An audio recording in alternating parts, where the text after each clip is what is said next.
Maramihang pag-atras ng kandidatura at mainit na tensyon sa politika. Yan ang mga binabantayan sa probinsya ng Abra. Live mula sa Bangged, nasa frontline na balitang yan si Elaine Fulencio. Elaine, sa harap nito mga ganito, paano pinaghahandaan ang eleksyon dyan? Julius, nagsagawa ng Joint Provincial Security Control Command Conference ang PNP, COMELEC at AFP ngayong araw bilang paghahanda sa nalalapit na barangay at sangguniang kabataan elections. Dito, inilatag nilang mga hakbang para magkaroon ng maayos at ligtas na eleksyon. 4 na araw bago ang barangay at SK elections, puspusan ng paghahanda sa probinsya ng Abra. Sa command conference kanina, sinabi ni Abra Election Supervisor Attorney May Belmes na hindi nila inaalis ang posibilidad na mapabilang sa COMELEC control ang Abra.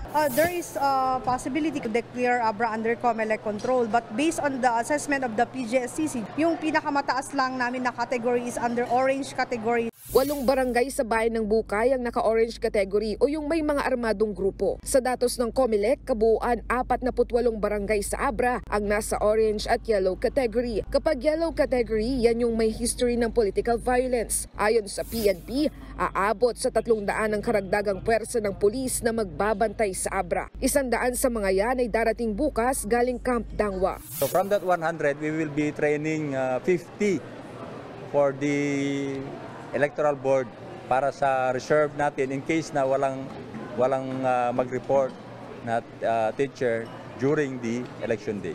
Sa datos naman ng COMELEC Abra, umabot sa 267 ang bilang ng mga umatras na kandidato sa BSKE. Ang dahilan?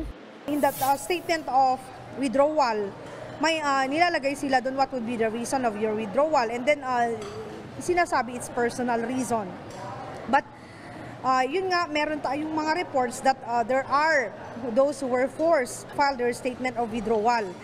But when we ask them to submit their affidavit or anything, wala naman hanggang ngayon, wala namang nagsasubmit ng affidavit niya or statement niya na pina-withdraw ako.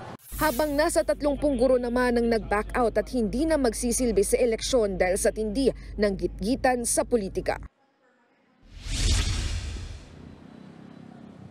Julius, sa Sabado naman, inaasahang dadalhin sa mga polling center ang mga election paraphernalia dito nga sa probinsya ng Abra. Sasamahan naman ng PNP at AFP ang mga electoral board member para masiguro ang kanilang kaligtasan. Yan muna ang latest mula rito sa Bangged. Balik sa inyo. Maraming salamat, Elaine Fulencio. Mga kapatid, Julius Babaw po. Huwag maging huli at maging una sa lahat ng balitaan. Para sa tuloy-tuloy na talakayan sa Frontline, mag-follow at mag-subscribe sa social media pages ng News 5.